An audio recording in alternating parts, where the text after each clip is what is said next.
everyone! So today we are going to be talking about Brigid Kemmerer's Defy the Night. So first, before I read the back, can we just talk about this cover?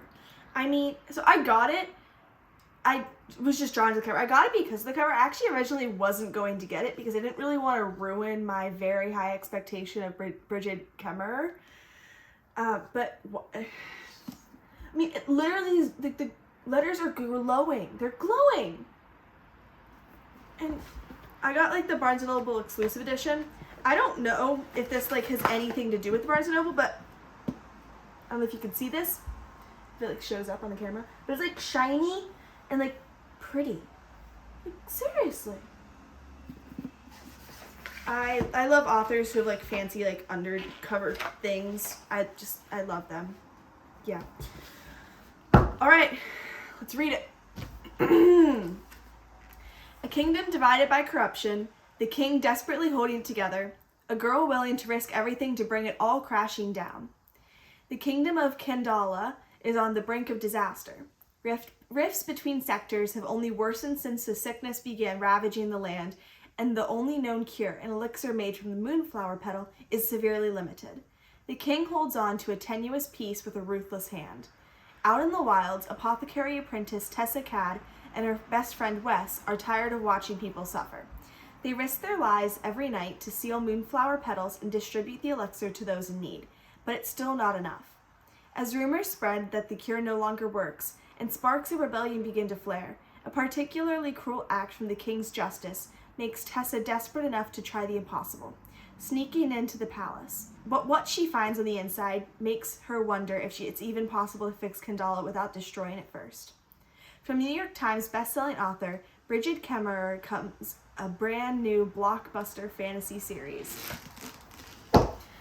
It was amazing. I loved it. I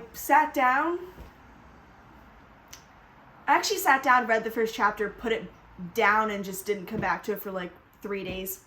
Because, the first chapter, I wasn't hooked, gotta admit. Just didn't happen for me. But then I came back to it because everyone on Bookstagram was like, this is such a good book, I love it, I can't wait for the next book. And I was like, fine, I'll finish it. Also, my mom's like, you bought the book, you should finish it. She's right. And thanks to Bookstagram peer pressure and my mother, I fell in love with this book. I did. The characters are stunningly developed, the plot is intricately weaved, and the cover, as I said, is gorgeous.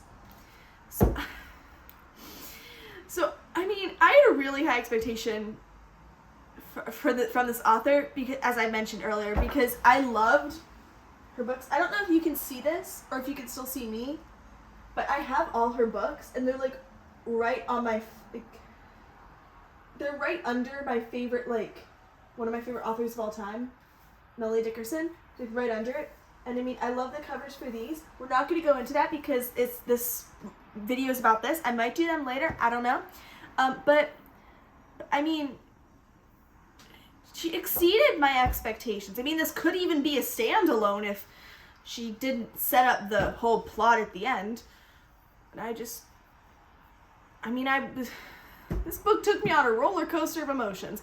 I cried, I laughed, I sat on the edge of my seat, quite literally, I might add. You name it, almost any emotion, I probably had it. I'm so happy that I was sucked into this world, and I can't wait to jump back into it for the sequel, which I have no idea when it's coming out, and that makes me really upset because I really need it right now. Yeah. So, Tessa and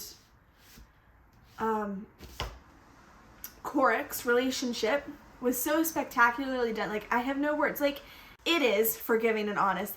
And each person is held accountable for their mistakes. It's not oh, you did something, I immediately forgive you. No, there's they have to make up. They have to make up for what they did. Tessa is such a strong young woman that I would kill to be friends with. And Coric is a haunted young man. I would seriously suggest taking a spa day, get a nice massage or a bubble bath or whatever. Just take a chill pill, man. But both characters come together in such a well-written way that while they depend on each other, they're strong by themselves as well. So I loved this book so freaking much. And I wish I had the next book with me right now, but unfortunately, I don't. It's really sad for me. If you haven't already, I highly suggest reading it. It was like the most anticipated book of 2021. I mean, I highly suggest like reading it like right now, like immediately. Just go to the bookstore or like get out your Kindle or whatever you do and just read it. Highly recommend. Brigid Kemmerer once again blew me away with her world building, dynamic characters, and driven plot. I can't wait to see what she does next. Lots of love.